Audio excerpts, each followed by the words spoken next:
see that many things point to a contraction in economic activity this winter, in the coming months. But I think we have to work, and we can work to keep overall positive figures also for next year. Buenos días, 8 de la mañana, y sí, a quien acaban de escuchar, a Gentiloni, lo que acaban de escuchar, sí, es que Europa acepta ya que la recesión está llegando, que el winter is coming, que viene con ese problema energético, viene asociado también con una recesión económica. Gentiloni anoche, después de esa reunión del Eurogrupo, citando ya al elefante dentro de la habitación. Ya hay elefante, ya hay habitación, y ya ha entrado el elefante en la habitación. Les ha costado muchos meses hasta ver ya la situación clave para el conjunto de Europa, y es, según Gentiloni, que se va a hacer todo lo posible para evitarlo, pero que la recesión está llegando. Y ojo, porque ese punto es diferencial. Se coloca en el escenario base en el escenario más bajo de las previsiones del Banco Central Europeo. Europa, en boca de Gentiloni, está asumiendo ya que la recesión es inevitable, que se hará lo posible para conseguirlo, pero que vamos ya camino de una recesión que llega ¿cuándo? Ha dicho el propio Gentiloni, en invierno. Recesión is coming, winter is coming, propiedad conmutativa. Con el invierno, la recesión llega a Europa de manera inexorable. Vamos a ir en un informe de Candrian posteriormente desgranando cómo se ve esa fotografía de Europa, pero se pueden imaginar que la clave fundamental de este día, de este 8 de noviembre, que estaba marcado en el calendario desde el inicio del año, son las elecciones de midterm en Estados Unidos. Ahora mismo, la perspectiva, el ánimo demócrata es muy bajo. Todo parece indicar que las dos cámaras van a pasar al lado republicano. Y para terminar de darle el empujón definitivo, Donald Trump acaba de anunciar que el 15 de noviembre hará un anuncio clave. Donald Trump está levantando los ánimos republicanos sobre su posible candidatura para las elecciones de dentro de 2 años, justo en el mismo día en el que los estadounidenses, están llamados a la votación. Este 8 de noviembre es fundamental para entender de qué manera los próximos 2 años económicamente se van a ir conformando. ¿El mercado cómo le espera? Le espera ahora mismo con un SP500 que está comportándose con algo de volatilidad, pero muy plano. Está en los 3.800, ayer cerró en 3.806,79, esta mañana está cayendo un 0,02, prácticamente nada, a la espera de las elecciones. El Nasdaq está cayendo un 0,11 y el VIX está ahora mismo en 24,34. La fiesta empieza mañana. Hoy el mercado está intentando dilucidar el next step, y Donald Trump se lo acaba de clarificar. Habrá, después del anuncio de Donald Trump del 15 de noviembre, la opción de que se repitan los candidatos en las anteriores elecciones. Pero la situación de unas midterm donde el Partido Demócrata quede muy debilitado abriría la puerta a que Donald Trump tuviera que enfrentarse a un candidato demócrata distinto. No será fácil porque Biden quiere ir a esa reelección. El petróleo cae un 0,27. Después de tocar ayer ese entorno de los 99, hoy está en 97,62 el Brent. El West Texas muy poquito por encima de 90,7. ¿Por qué? Porque se han descubierto más casos de COVID en China que frenan la opción de que China retire esa política de COVID-0. Ojo, porque el movimiento que se está viendo en el mercado de petróleo, cuando ayer consiguió repuntar hacia el alza, hoy se está perdiendo. ¿Midterm me afecta al mercado de petróleo? No. La clave fundamental está en que la recesión en Europa ya se reconoce por Europa, Gentiloni lo han escuchado, y que esa situación alrededor del COVID en China con nuevos casos, lo que hace es frenar una de las claves fundamentales. No la fundamental, que sigue siendo esa negociación de paz en la guerra de Ucrania. Ayer, Ucrania cerró las esperanzas que les veníamos contando desde las 8 de la mañana, donde el propio Estados Unidos, que con una victoria fuerte republicana no va a poder seguir apoyando a Ucrania de la manera de manos libres que ha hecho el Partido Demócrata, está intentando que haya ya una mesa de negociación de una manera más contundente en el discurso. Sin embargo, ayer Ucrania pidió lo mismo que ha pedido en los últimos meses, que no esté Vladimir Putin. Y a partir de ahí las esperanzas de una recuperación muy rápida económica, por al menos plantear la mesa de negociación, se fueron desvaneciendo a lo largo del día, más allá del mediodía, cuando Ucrania planteó que no se sentaría a negociar con Vladimir Putin. Fíjense porque esta mañana hay una clave que es fundamental para entender el contexto. Dice Reuters a estas horas que Rusia y Estados Unidos, por primera vez desde el estallido de la guerra de Ucrania, discuten sobre armas nucleares en el entorno del conflicto de Ucrania. En concreto, el teletipo de Reuters dice que Estados Unidos y Rusia están discutiendo ahora mismo la celebración de conversaciones sobre armas nucleares estratégicas por primera vez desde que Moscú envió tropas a Ucrania. Esas conversaciones entre Rusia y Estados Unidos son un aldabonazo a Ucrania a que siga el camino que también está intentando hacer Estados Unidos para intentar desbloquear la situación. Y el tema no es menor, ya que lo que están planteando ahora mismo es que la reunión, Estados Unidos, según Reuters, habría cedido a que no se haga en Suiza, el lugar habitual para las negociaciones de paz, en este caso para las conversaciones entre Rusia y Estados Unidos, para una estabilidad estratégica en materia nuclear.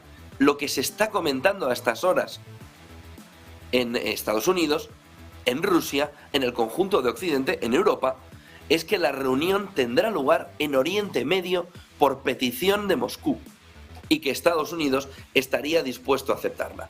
Como ven, la fotografía viene marcadísima. Hay midterms, lo vamos a ver durante el día, mañana programación especial desde 2 horas antes del inicio, bueno, 1 hora antes del inicio de Business Connection, desde las 6 de la mañana, ahí estaremos desde las 6 viendo lo que está sucediendo en el mercado en futuros por reacción de lo que está sucediendo con el recuento electoral. Una de las claves es midterm, la otra de las claves vuelve a ser esa mesa de negociación que Estados Unidos parece convencido de arrastrar a Ucrania a esa mesa de negociación para por lo menos sentarse, volver al camino de la discusión. El otro punto fundamental está en el COVID en China, que esta mañana no trae buenas noticias. Y es la clave fundamental que mueve el petróleo hacia abajo. Miren, hay otra clave importante en la mañana y enseguida entramos a ver más detalles en imágenes de cómo se está moviendo este día, que está alrededor del Bitcoin. El Bitcoin ahora mismo está por debajo de los $20.000, en 19.785. A estas horas, lo que se está hablando es de una nueva crisis en el mundo de las criptomonedas por la retirada masiva de dinero de una de ellas. El Bitcoin está volviendo a cotizar por debajo de los $20.000, está en 19.775 y la cotización de las restantes criptomonedas cae entre el 7 de Ethereum o el 27 de FTT. Ojo, porque junto a Binance, otra de las plataformas que es FTX, está esta mañana pasándolo, sufriendo más de lo normal en este entorno. Ojo con el movimiento de criptomonedas. Pero miren este gráfico, vamos a entrar en el tema de midterm, que como les estoy diciendo es la clave fundamental que va a marcar la jornada y que va a marcar de qué manera se está moviendo el mercado tranquilo a la espera de ver la situación. Acaba de decir Biden, hace unas horas, esta madrugada española, que ve más complicado el Congreso que el Senado. Es decir, el propio Biden ve que la situación para el Partido Demócrata ahora mismo es muy complicado. ¿Y qué consecuencias tiene para el mercado? Que esa situación puramente política vaya a afectar al conjunto. Miren, la clave fundamental está en fortaleza del dólar y en las manos libres de la Fed. Manos libres de la Fed por un gobierno que no pueda hacer determinadas cosas porque no le dan ya más dinero. Si las dos cámaras, miren este gráfico, se marchan directamente hacia el lado republicano, ahí tendremos un movimiento, muy fuerte de que igual Estados Unidos ha pasado a un formato en el que los presidentes aguantan una legislatura. Si ven el porcentaje de aceptación de Joe Biden, ahora mismo está en mínimos de un líder demócrata en primer mandato caminando a unas midterm. Ojo, porque ese estrangulamiento del Senado y de la Cámara de Representantes y del Congreso le llevaría al gobierno de Estados Unidos, a Joe Biden, a no poder hacer determinadas cosas. Determinados gastos en la guerra de Ucrania, debería plantear su posición en la guerra de Ucrania consensuada con el lado republicano, ojo que no son palabras menores. Tendríamos un movimiento donde el dólar podría no tener todo el apoyo que pudiera tener, pero sí pudiera marcar un camino fuerte apoyado en la Reserva Federal, en Jerome Powell, ya ha demostrado en los últimos tiempos, sobre todo en la última rueda de prensa posterior a la subida de tipos que vimos el pasado miércoles, que le da lo mismo lo que pase fuera de Estados Unidos con su dólar, que el dólar fuerte le lleva a contener la inflación. Europa tardó mucho en verlo. Estados Unidos lo vio muy rápido, no quiso repetir lo que le había sucedido en 2008, donde toda la crisis se la pasó con un dólar débil. Por lo que en ese capítulo el dólar está tranquilo en la jornada de hoy, está viendo además cómo el euro se fortalece tranquilamente, luego vamos a ver el error garrafal del Banco de Japón intentando defender la moneda japonesa, luego vamos a ver también el movimiento del yen y lo que está sucediendo, es decir, el dólar está descompensando todo, por lo que aquí en el capítulo electoral no tiene demasiada preocupación el dólar sobre lo que pueda suceder, porque ya tiene a Jerome Powell como escudero, ya tiene ese Sancho Panza de la moneda, ya tiene esa defensa. Si ganan los demócratas en las dos cámaras, algo que ahora mismo no está en las encuestas mayoritariamente, los demócratas ahí sí le meterían un impulso enorme, sobre todo al Build Back Better. Eso significa que toda la agenda que durante estos 2 años ha estado impulsando el gobierno norteamericano, sobre todo en gasto de infraestructuras, parte fundamental de la creación de la inflación que se está viviendo ahora, no solo en Estados Unidos, sino en el mundo, seguiría empujado. ¿Y qué pasaría si lo más normal pasa? Bueno, lo más normal nunca se sabe, pero lo más normal es que ganen o todos los republicanos, o un poquito más normal, por lo que se ve en las encuestas, es que haya un reparto. Si hay un reparto, Biden está atinando en cuál es el tema. El Senado lo pueden perder, pero el Congreso, la Cámara de Representantes, aquello donde los dineros se ponen a votación de una manera mucho más agresiva, allí donde Nancy Pelosi tiene mucha más fuerza, allí donde los demócratas han conseguido poner el rodillo frente a la oposición republicana, podría continuar simplemente con problemas, por ejemplo, de techo de gasto. Que el Senado pudiera ir frenando ese techo de gasto y viéramos esa habitual ya situación en Estados Unidos de no hay dinero. Ya no hay dinero, ya digo yo, no hay dinero. No hay dinero. Y ahora ya no vamos a pagar a los funcionarios. Se lía parda y se vuelve a abrir el techo de gasto. Pero fíjense que es un problema menor. Miren el siguiente gráfico. ¿Qué sucede cuando en las últimas, desde 1950 a las elecciones de midterm de 2019, se marcó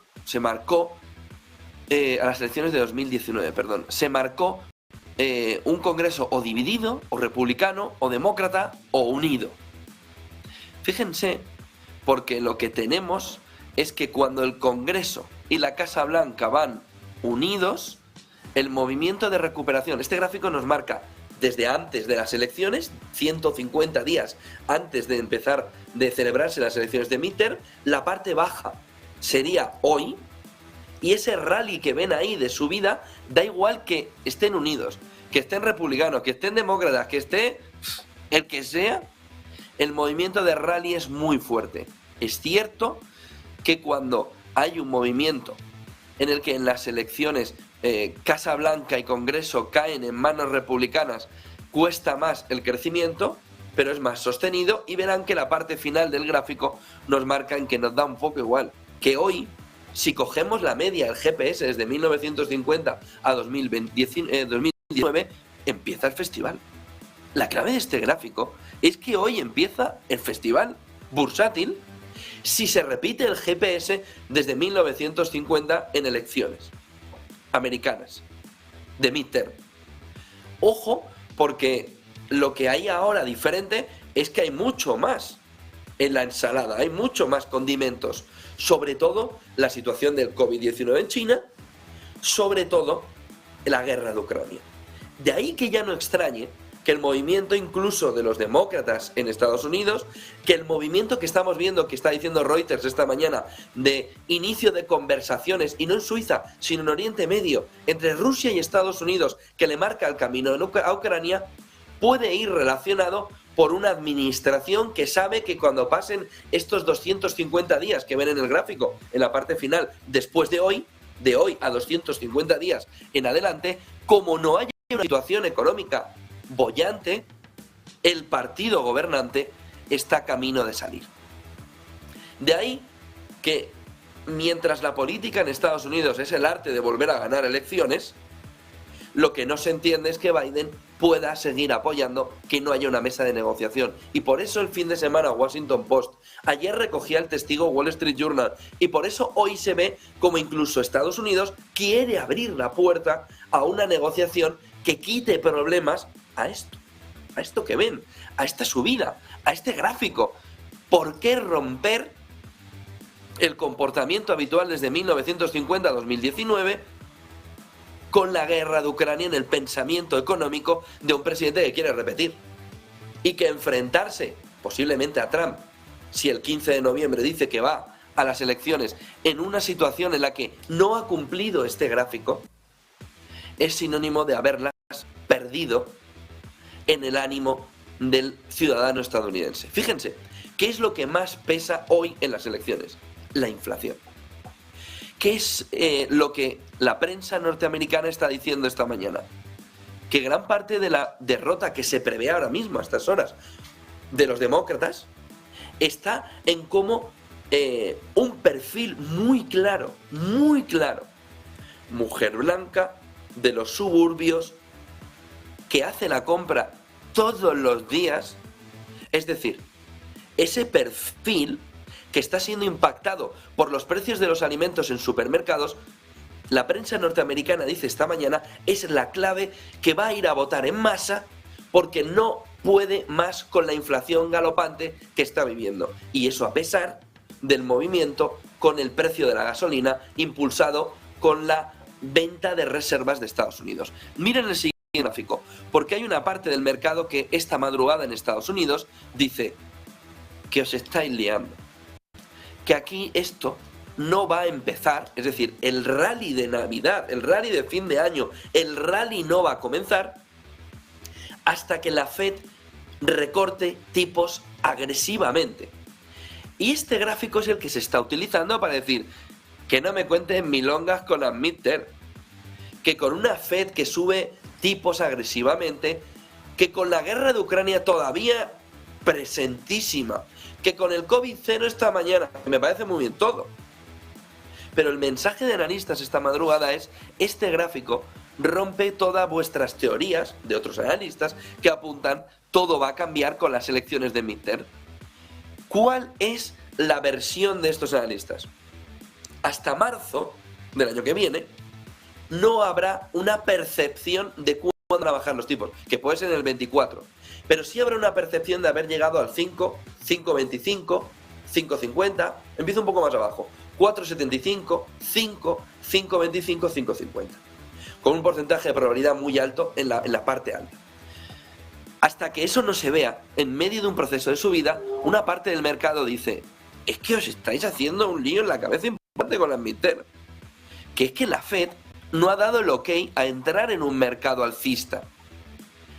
no acabará el mercado bajista hasta que la Fed recorte tipos agresivamente, la masa monetaria, el mercado vuelva a ver que hay dinero suficiente y a partir de ahí vuelva a subir. ¿Qué es lo que dicen los otros analistas? No es incompatible. Una parte del mercado en Wall Street estaba diciendo esta pasada madrugada, puede haber un rally ahora que nos recoja el año porque hay mucho dinero embalsado que quiere entrar en inversión, que está en liquidez, y a partir de enero vivir otra vez el toque, el chocar contra los mínimos del año que hemos vivido este año hasta marzo.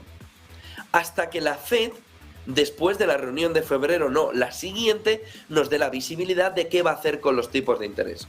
Y una vez que ahí diga qué va a hacer con el conjunto de los tipos de interés en una visión más a largo plazo, ahí podremos empezar a entender que vuelve o que ha acabado en la fase bajista, aunque ahora ya haya un poco de rally hasta fin de año que nos deje con un mercado que apuntan que pueda estar cerrando en lugar del 24% de caída en el 11-12, es decir, donde estábamos en agosto antes de iniciar el proceso de caída. Por lo que los analistas se colocan en esas dos posiciones.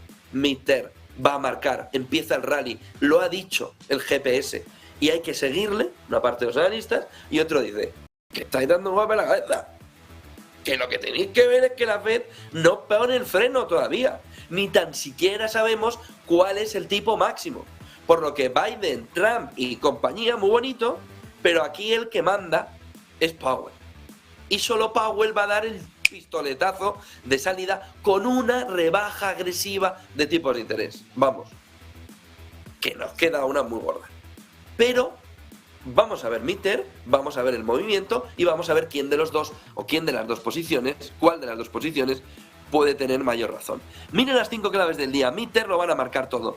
Republicanos que vencerían en las dos cámaras, Biden quedaría maniatado y se lo pueden imaginar, eso gusta a Wall Street. Wall Street goza con esa perspectiva.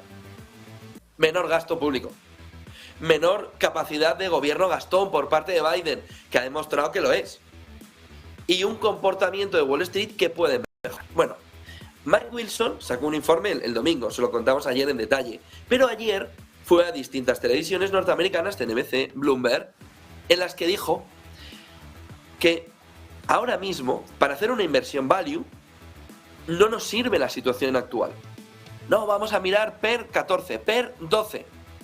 Dijo ayer Mike Wilson, después de haber presentado ese informe que les contamos a principio de la mañana, que las empresas deberán reducir agresivamente costes antes de ser atractivas. ¿Les suena algo esto que está diciendo Mike Wilson? Amazon deja de contratar a gente, a personal, en el área de investigación. Apple hace algo parecido. Facebook ayer dice que para mañana, luego lo veremos, pega el recorte importante en su historia. Nunca trimestralmente había recortado empleados. Twitter, ya han visto lo que ha hecho Elon Musk con ese movimiento de reducción. De tal manera que las tecnológicas están en el mensaje de Elon Musk, en el mensaje de Mike Wilson, de Morgan Stanley. O se reducen costes agresivamente, o las empresas no volverán a ser atractivas para una parte de la inversión value que ha sido un catalizador dentro de lo poco que se podía mover en el conjunto del último año. Ojo a lo que dice Jenny Munster en esta comedia alrededor de Twitter. Porque ayer dijo Jenny Munster que Elon Musk tendrá que vender acciones de Tesla para financiar Twitter, salvo que dejen de irse los anunciantes. Ayer Elon Musk entró en la batalla de las elecciones de midterm colocándose al lado del Partido Republicano. En cuanto dijo esas palabras y se conocieron estas de Jenny Munster, Tesla cayó de un golpetazo un 3,7%.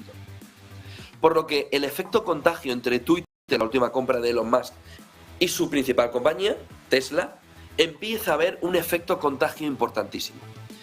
Por la noche habló Christine Lagarde. Dijo que los tipos seguirán subiendo. Para esto no hacía falta que hubiera hablado ni que hubiese hecho demasiado. Ya sabemos que los tipos en Europa van a seguir subiendo. El problema es que no nos dice hasta dónde cree que van a tener que seguir subiendo. Es decir, salir a decir la presidenta del Banco Central Europeo, Christine Lagarde, esto, pues que se quede en casa. mantita, que no encienda la calefacción para no gastar, o que se ponga en la chimenea como mucho, seguro que tiene, y a partir de ahí, que no hable. Pero salir Lagarde a decir que los tipos van a seguir subiendo es una broma de mal gusto. Por supuesto que van a seguir subiendo. ¿Hasta dónde? Si la pregunta no es que van a seguir subiendo, es hasta dónde, hasta cuándo. Esas son las dos preguntas que el inversor / el ciudadano le está haciendo al Banco Central Europeo.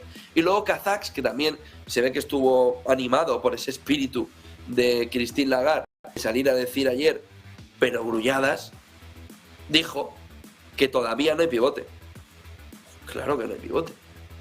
Si hubiese habido pivote claro, lo habrían mostrado en la última reunión. Por lo que el BCE sigue aturdido con el movimiento de la Fed posterior a su reunión, a la reunión de Frankfurt, y ese movimiento de la Fed cambiándole el paso le ha dejado totalmente trastocado, le ha dejado en una situación que no sabe ni cómo responder. Y luego, algo que surgió anoche, en el que la portavoz de la Casa Blanca, en la rueda de prensa que dio a las 9:15 de la noche, dijo que Biden no tiene planes de reunirse con Putin, que es lo que tiene que decir en la rueda de prensa la portavoz, pero que no se lo cree nadie, sobre todo viendo lo que le estamos contando desde primera hora. Reuters dice que Rusia y Estados Unidos ya discuten las primeras conversaciones nucleares desde el conflicto en Ucrania, y que habrá reunión, y que no será en Suiza el lugar tradicional, porque no se considera lo suficientemente neutral por parte de Rusia, y se marcha en Oriente Medio. Está diciendo Reuters ahora mismo, con lo que esas palabras de la portavoz del gobierno norteamericano chocan con lo que de verdad está sucediendo. Al final, el problema es que Suiza también ha roto la neutralidad.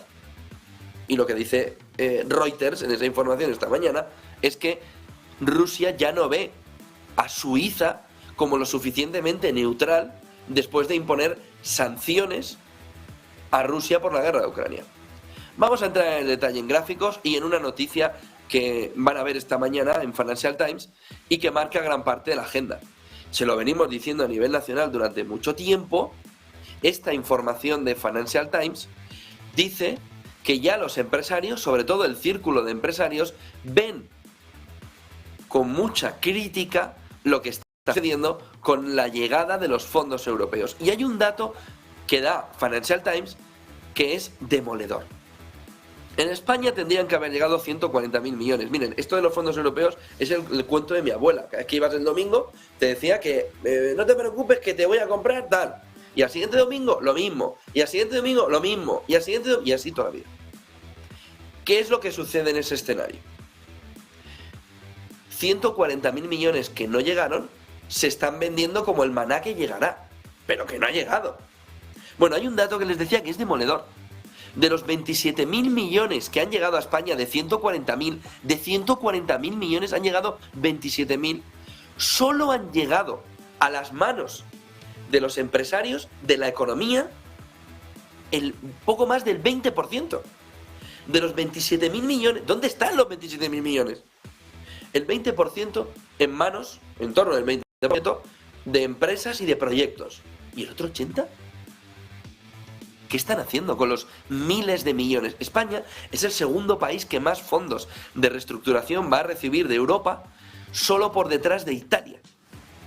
¿Dónde está el 80% de 27.000 millones que España ya ha recibido, pero que no ha puesto en manos ni de las empresas ni de nadie? Ante la pregunta que le hacen este artículo el Financial Times sobre Volkswagen, oiga, ¿cómo puede ser que Volkswagen quiera invertir en una planta de baterías en España, usted tenga 140.000 millones y le diga que se va, que no quiere ponerlo en marcha porque usted no le da dinero? ¿Cómo puede ser que todos los planes que vienen para la reestructuración económica, para una economía de futuro que se prevé distinta, sobre todo por el gobierno, es decir, quienes más ven que la economía va a cambiar, hidrógeno verde, coches eléctricos, todo el cambio energético que el gobierno cree que se debe hacer, ¿cómo puede ser que una empresa como Volkswagen, que va a crear puestos y puestos y puestos de trabajo, dice el artículo de Financial Times, haya dicho que no? Y dice, la ministra, vicepresidenta del gobierno, ha preferido no contestar. Claro que ha preferido no contestar. Mejor que no conteste. El dato es demoledor. solo un poco más del 20% de 27.000 millones de los 140.000 que tendrían que haber llegado o que tendrían que estar en un proceso de llegada mucho mayor, está aquí. ¿Saben lo que está sucediendo entre las distintas consultoras? Las Big Four, Ernst & Young, EY, KPMG, Deloitte, PricewaterhouseCoopers. Llamadas constantes por parte del gobierno para decirles que quieren un plan urgente, inmediato, para poder colocar la cantidad ingente de dinero en proyectos que no saben ni dónde ponerlo porque no hay proyectos. Miren, de todos los problemas económicos de España, que tiene muchos, y dejando a un lado toda la situación de Argelia después de la cartita esta a Marruecos, este es el capítulo más grave para España, porque refleja varias cosas: la incapacidad de un gobierno, la ineptitud de un gobierno y el problema de un maná de dinero que podría cambiar las estructuras, podría cambiar perfectamente el modelo de país, teniendo no solo turismo, no solo construcción, sino ser líderes en sectores clave de la economía, y que preferimos no hacerlo. Luego, al final, les voy a enseñar un vídeo de una tomadura de pelo del gobierno en la que ha gastado una millonada por hacer un anuncio para insultar a los españoles sobre cómo gastan. Lo veremos luego. Pero fíjense el escenario en el que es el propio gobierno la causa fundamental de la mayoría de los problemas de desarrollo de la economía española, que tiene que venir hasta Financial Times para decírselo, en el que el propio Financial Times dice que la ministra prefiere no contestar a por qué Volkswagen ha preferido irse de España. En las inversiones que quería hacer relacionadas con un plan en el que solo las asociaciones de palmeros que van ahí con venga, qué bonito, sin tener ni idea del desastre que están haciendo en el sector del motor, con unas inversiones que no llegan, pero que como a ellos les va bien porque quien tiene el dinero sigue siendo amigo suyo, prefieren seguir dando palmitas, en lugar de criticar y denunciar la situación tan deleznable en la que se encuentra ahora mismo la llegada de los fondos europeos a España, que no es el mejor ejemplo de Europa, extensible a Europa, pero no piensen que se quedan muy lejos, que es que los italianos no están mucho mejor. Ojo con este artículo, y ojo sobre todo con las consecuencias dramáticas de que España, cuando vaya a pedir el dinero, Dios sabe si en el 2030, en ese escenario el dinero ya no está. Y entonces se habrá perdido una oportunidad histórica donde además no sabemos dónde está el dinero. Urge, y se lo dijo Europa a España, una auditoría contundente, profunda, para entender dónde está el dinero. No puede ser que hayan llegado 27.000 millones, que lo decimos como si fueran churros, pero es una cantidad ingente de miles de millones, 27.000 millones de euros, y solo el 20% esté repartido y el otro 80%, prácticamente 80%, esté en manos de administraciones públicas. Con lo que eso significa, y estoy hablando de ineficiencia, lo otro lo han pensado solo ustedes, con lo que eso significa. Por lo que, ojo con la situación que se está viviendo en el entorno de estos fondos europeos, que son un problemón para la generación de una nueva economía que cuando vayamos a tirar de ella igual no está. Luego vemos el anuncio, para terminar, de estas claves que ha sacado el gobierno, vergonzoso, de una desvergüenza propia de que no tiene respeto por nadie ni por nada de sus ciudadanos. Luego lo vemos y entramos en detalle en él. Vamos primero a la clave más económica en gráficos de esta jornada. Miren, el nivel de incoherencia, miren este gráfico, de la política monetaria de Japón está alcanzando máximos. El Banco de Japón defiende, por un lado, el control de la curva de rendimiento. Tiene, por otro lado, comprando toneladas de moneda. Toneladas de libras frente a yen para mantener los tipos bajos. Y eso es relajación monetaria. Pero por otro lado está vendiendo dólares y comprando yenes. Eso es endurecimiento monetario. Es decir, por un lado relaja monetariamente para mantener los tipos bajos. Por otro lado, vende dólares, compra yenes, endureciendo políticamente. Oiga, ¿alguien le puede decir al Banco de Japón que esto es una locura? que va a acabar mal.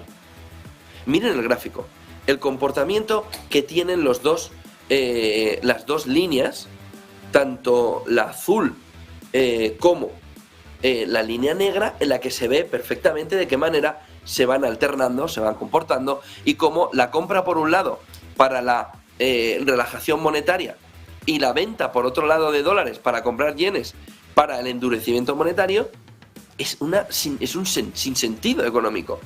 Alguien debería estar poniéndole al Banco de Japón ante esta fotografía y decirle, ¿pero qué están liando? ¿Pero qué están liando? Con lo que ese movimiento también de monedas que ahora parece relajarse, tampoco está consiguiendo el efecto que se quisiera por comportamientos extraños por parte de determinados bancos centrales, entre ellos, sobre todo, el Banco de Japón. Miren el siguiente gráfico, donde se ve Alemania frente al espejo, frente a la fotografía de cuánta importación de gas natural por origen tiene cada agosto desde 2014 hasta 2022. Miren la salvajada que ha comprado fuera del entorno de Rusia para llenarse hasta arriba al precio que sea, que lleva ahora, que necesita 200.000 millones para poder pagar la facturita del lío que ha montado. Tiene la caída de Rusia, no porque no quiera comprarle a Alemania, sino porque ya no le venden prácticamente, pero fíjense que aquí sigue llegando gas, que en agosto ha seguido llegando gas. ¿Por dónde? Sobre todo por Yamal, es decir, precisamente por Ucrania. Pero, ¿cómo ha conseguido, de dónde ha conseguido este movimiento Alemania de importaciones de gas natural? ¿A qué precios? Noruega y Estados Unidos. Es decir, ¿cómo se ha abastecido? ¿Cómo se ha llenado hasta las cejas? Comprándolo a más de $300 el gas natural, Alemania, en un entorno en el que la propia Rusia a $300 prácticamente le ha facturado lo mismo que el año pasado. Miren el siguiente gráfico. Cómo se puede apreciar ya que la producción industrial alemana de productos químicos y farmacéuticos aumentó por primera vez desde finales del 21. Tiene toda la pinta que es como consecuencia de la caída de los precios del gas tras el pico de agosto. Miren la parte sobre todo del pico de agosto, cómo se comportó en la parte final esa producción industrial de productos químicos y farmacéuticos muy intensivos en energía, y cómo una vez que se ha alcanzado el pico que se ha dejado atrás, ha conseguido recuperar parte de su actividad, muy poca. La producción sigue bajando más de un 10% este año, y es muy probable que con la llegada del invierno vuelva a perder la fortaleza mínima que se ve en este gráfico en la parte final. ¿Eso qué significa? Mayor dependencia externa de determinados sectores industriales, en este caso el químico y el farmacéutico, en Alemania, clave en la exportación. Entramos en materia tecnológica. Miren el siguiente gráfico, la fiesta del metaverso de Mark Zuckerberg. Este gráfico de S&P Global Market Intelligence, de IBD, nos marca lo que han perdido este año en billones, en miles de millones. Zuckerberg, 85.000 millones le ha costado la broma de las gafas estas para meterse a oler cosas raras que le salen de la gafa. Vanguard, 45.500 millones. BlackRock, 37.500 millones. Capital Research and Management, 29.800 millones. FMR, 27,7 billones, miles de millones. State Street, 22.200. Pueden entender ahora la presión que tiene Meta, Facebook, de sus inversores de decir, pues deja la broma, chavalín. Es decir, que ponte tú las gafas en el salón, haz lo que quieras, ponte de developer, haz lo que consideres oportuno, pero ¿puedes frenar la bromica esta? De sus propios inversores, que están viendo cómo lo único que hace es quemar dinero. Quemar y quemar y quemar, y el mercado diciendo, pues tú quemas, tú ves quemando. ¿Y ayer qué hizo? Anunciar que reducía empleados. Miren el siguiente gráfico. Dice, miren el gráfico porque es un espectáculo. Esto es Facebook, Meta, que mañana notificará a los empleados despidos a gran escala esta semana. Esto es raro que haya salido justo en medio de la midterm, sin embargo se vaya a conocer el día después de la midterm. Bueno, se espera que afecte a miles de sus trabajadores. Pero es que desde 2011 La plantilla ha pasado en la parte baja que ven ahí de 3.200 empleados, 3.200 empleados, 2011, 3.200 empleados. Hoy, 87.314 empleados. De 3.200 que ven en la parte baja a 87.314. 87.000 empleados. Pero esta exuberancia irracional, esta locura colectiva, ¿a dónde nos lleva? 87.314 empleados tiene, cuando tenía en 2011 3.200. ¿Cómo no va a tambalearse el mundo tecnológico en un entorno donde la exuberancia irracional ha vivido de esta manera? Este es el gráfico clave que entiende o que explica lo que los socios le han dicho. ¿Qué es? Mira, ¿te puedes quitar las gafas? ¿Queremos hablar contigo? Primero, ¿te quitas las gafitas? ¿Que no nos entiende? Sí, que soy multitasking. Que te quite las gafas. Vale, ahora ves el gráfico. Recortas plantilla, empiezas a recortar gastitos y te quitas las gafas y dejas los manditos de hacer ya, pues eso, chorra. Y mañana va Facebook, Meta, a hacer un planteamiento de reducción. Vamos a ver cuál es el planteamiento de reducción. Porque como ven aquí, tiene camino para hacer. 87.314 empleados. Es que tenía 3.200. Es que esto es una parabólica descomunal en crecimiento. De recursos humanos es un figura, eso seguro. Pero de aquí, y con el gráfico de antes de cuánto se ha perdido ya en el año, viene la perspectiva de una parte de sus accionistas que le dicen: chaval, deja ya de esto, ¿no? O por lo menos ponlo en su entorno, ponlo en una... Pero no va a querer, no va a ser tan fácil cambiar a Zuckerberg esa expectativa de que el metaverso es el futuro, de que vamos a estar todos atontados con unas gafas sin mirar alrededor, que es lo que le están diciendo a él. Puedes mirar, que estás todo el día con las gafitas. Bueno, miren el siguiente gráfico, porque la caída de las grandes tecnológicas recuerda y mucho el descenso que tuvo Microsoft tras el estallido de la burbuja de la nueva economía en los 2000.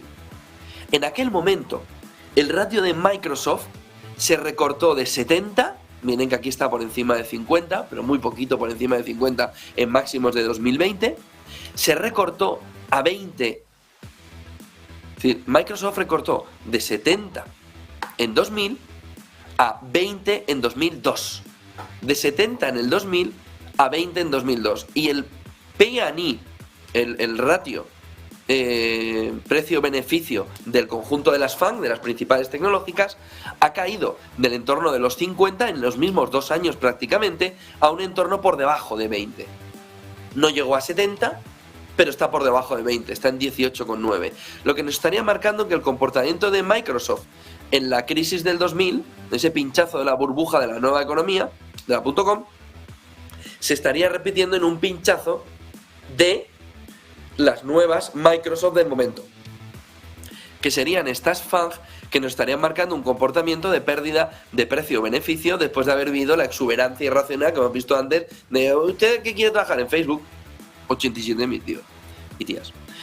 Ojo al siguiente gráfico, porque nos marca cómo ahora mismo el 2 años americano está viviendo un récord de compras netas en negativo.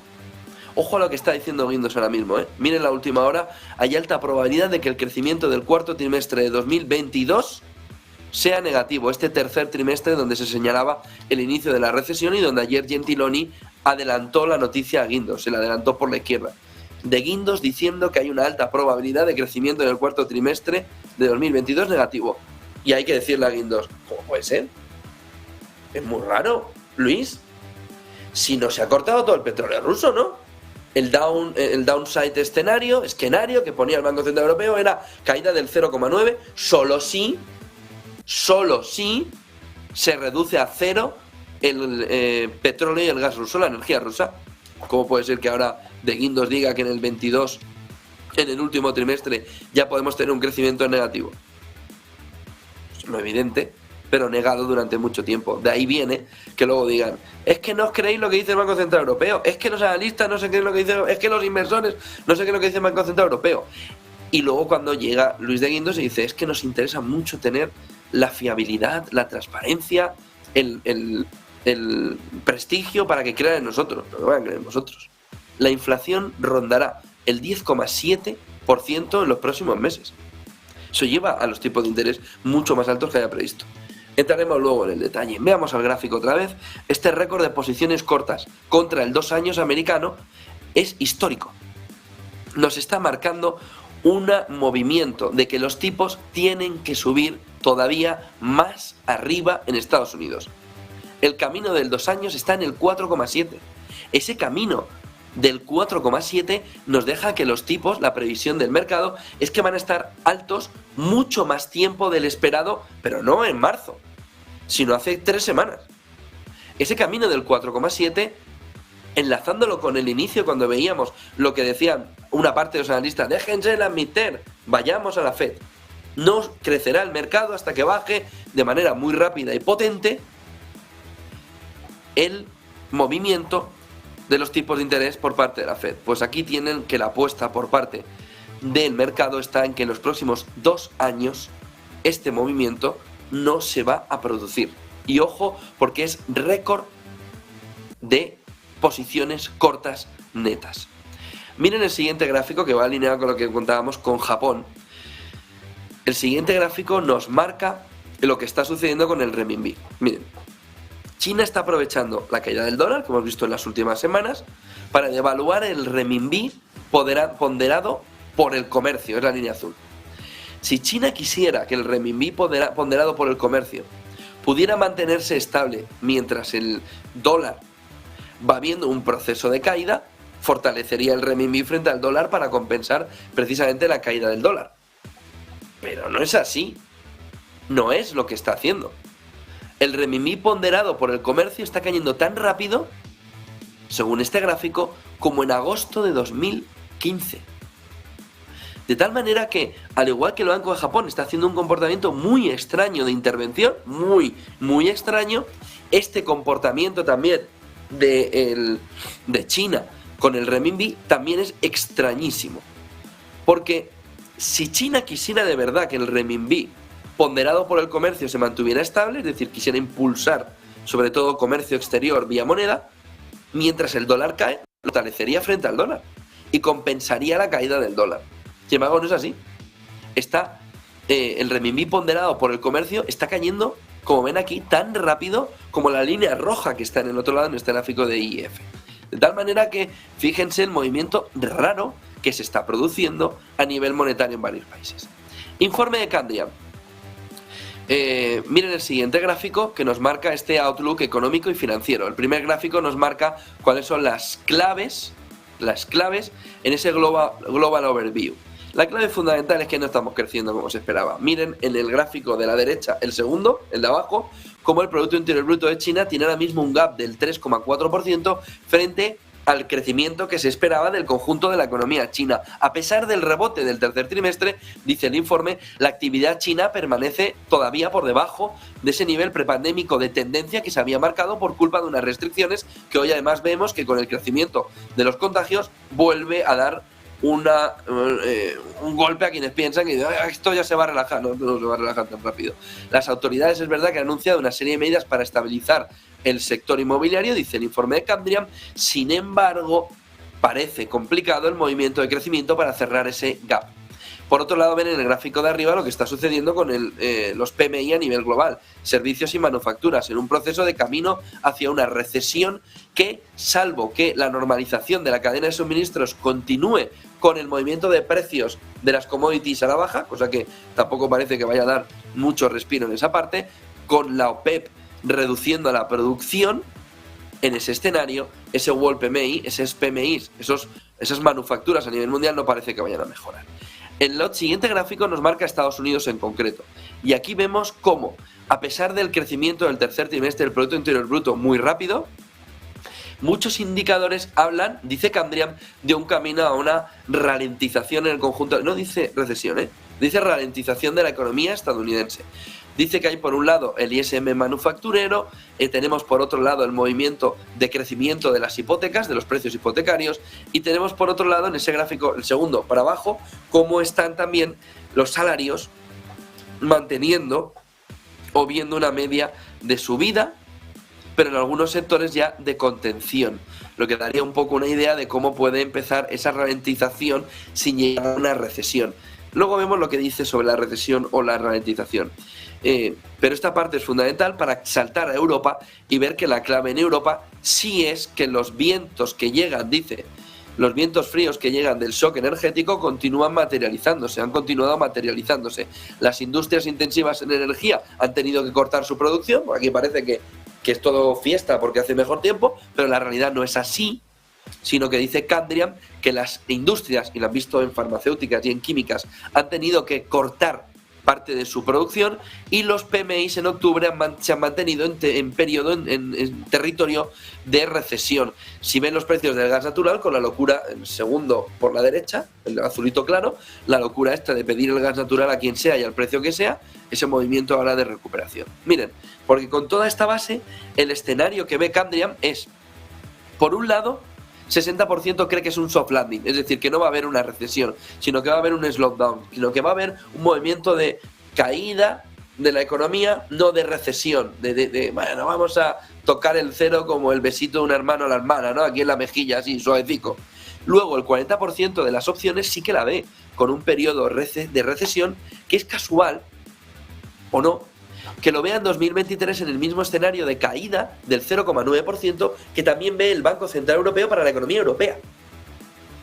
Ojo, porque ve una caída del GDP, del Producto Interior Bruto en Estados Unidos, siempre que vaya a recesión, del 0,9, del menos 0,9, con una inflación que se mantendrá en el 3,2. 3,2 es prácticamente imposible de cumplir ahora mismo. Vamos a ver cómo funciona. Y con el 10 años americano en el 2,9, Ojo. Y SP500 en la parte de recesión cayendo a 3.500. Si solo es un slowdown, se mantendrían en torno a los 4.000. Vayamos a Europa. En Europa dice que el escenario es al revés. Recesión 60%, favorable a que no haya una recesión 40%. Y fíjense porque el GDP, el Producto Interior Bruto, la caída en periodo recesionario en los dos, en Estados Unidos y en Europa, como les decía, concuerdan en el menos 0,9. Pero con una inflación en europea, si antes veíamos que estaría con una caída del 0,9, con una inflación en el 3,2 en Estados Unidos, aquí vemos que la caída en Europa del 0,9 tendría aparejando una inflación del 7,5. Con un depósito, una tasa de depósito, de facilidad de depósito del Banco Central Europeo en el 2,5, con un 10 años alemán en el 1,9. Fíjense el nivel de inflación, ¿eh?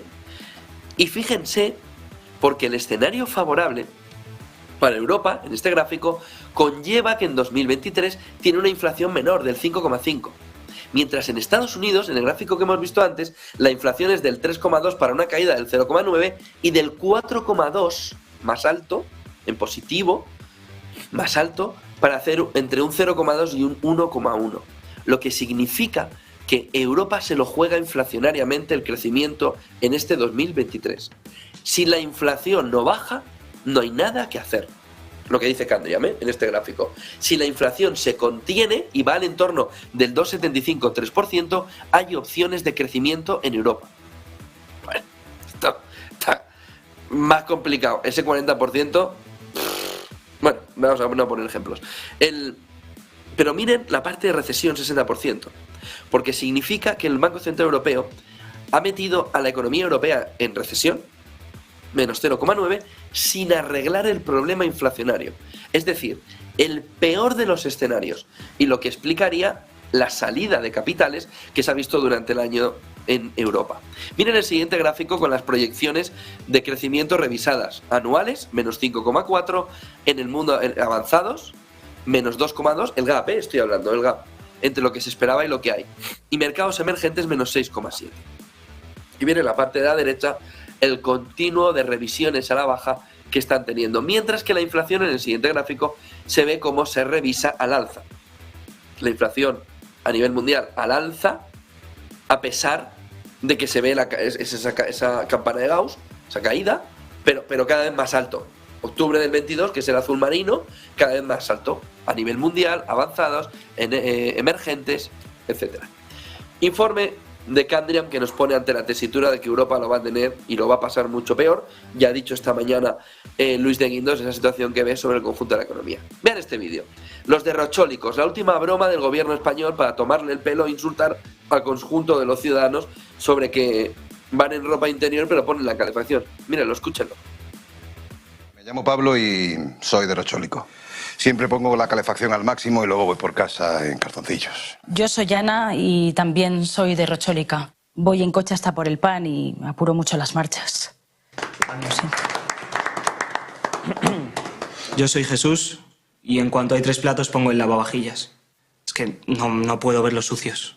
Yo voté en contra de instalar placas solares en la comunidad de vecinos. Sé que hice mal. ¿Qué broma es esta? ¿Cuántos millones de euros de los que no llegan de los fondos europeos se ha gastado el gobierno en planificar, rodar, guionizar y hacer esta campaña que es una auténtica vergüenza? A ver, ¿qué me está queriendo decir el gobierno? ¿Qué nos está queriendo decir el gobierno? Que el presidente, cuando va en el Falcon a un concierto, no está derrochando energía. ¿Por qué va en Falcon? Es decir, ¿qué broma es esta? ¿En la Moncloa no ponen calefacción? Es decir, Pedro Sánchez va con gorro, este gorrico aquí que se pone para atrás, la cosita esta, con la bata ahí armado, o pone la calefacción. Que pasen los datos de Moncloa, de cuánto ha gastado en calefacción.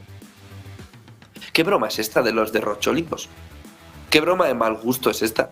De insultar a los ciudadanos, básicamente ya, directamente, entendiendo que el insulto es educativo o algo, no sé. Alguien que se ha tenido que decir, mire, es que insultar lo recibe bien la gente, le gusta, y empieza a no poner la calefacción. ¿Qué broma es esta? ¿Pero qué derrochólicos? Si aquí los únicos que derrochan son sobre todo el presidente del gobierno, que no solo se ha subido el 4,5 el sueldo antes que el resto, así porque él lo vale, en plan anuncio, sino que va en Falcon a todos los sitios gastando todo lo que tiene que gastar y más. ¿O cómo fue ayer a la COP27 en Egipto? ¿Fue en línea regular para consumir menos CO2? ¿Cómo fue ayer a Egipto? Fue en su avioncillo, ¿no? Eso que pueden hacer todos los españoles, ejecutivos, sobre todo esos ricos que ganan más de 100.000 euros en empresas, es que pueden ir en Falcon también. Esto es una broma.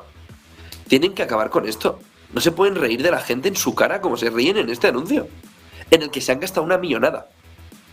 ¿Quiénes son los derrochólicos?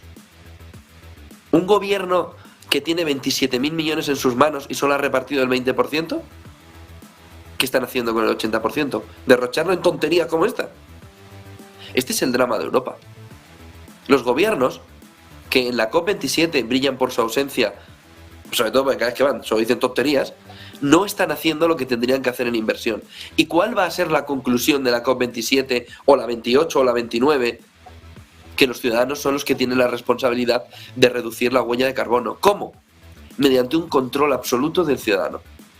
Mediante un euro digital, mediante un DNI digital que te mida cada vez que vas a pagar, que tu huella de carbono es tanto y que hoy ya no compras hamburguesas de ternera, sino que las vas a comprar veganas, que además te ayudan. Ojo, porque la consecuencia de todo este derroche suyo, no de los ciudadanos, va a venir de manera inexorable en un marrón que le cae a los ciudadanos. Y que los ciudadanos van a tener que hacer determinados sacrificios en un futuro, precisamente porque los gobiernos están prefiriendo gastarse dinero en anuncios como este, para insultar a los ciudadanos, llamándoles derrochólicos. Pero bueno, ¿de dónde habéis salido? Pero, ¿de verdad estáis en el mundo? ¿De verdad estáis en el mundo? En este digo, en el normal. Y sobre todo, que venís a dar lecciones el gobierno, que tiene al presidente del gobierno volando en Falcon hasta los conciertos, que va en su tiempo libre. ¿Pero qué broma es esta? Retiren la campaña lo primero, devuelvan el dinero a los ciudadanos que se han gastado en esto, que ya está bien de derrochar ustedes el dinero, no la energía, el dinero, de derrocharlo en un momento en el que las familias no tienen la visibilidad suficiente para saber que esto no les va a caer todo encima. 8:59 va a abrir enseguida la renta variable europea. Eva Villanueva, cómo ha venido desde Asia y sobre todo cómo se va a plantear esta jornada de midterms de 8 de noviembre en el mercado europeo. Buenos días, Eva. Muy buenos días. Pues se prepara caldeándose el ambiente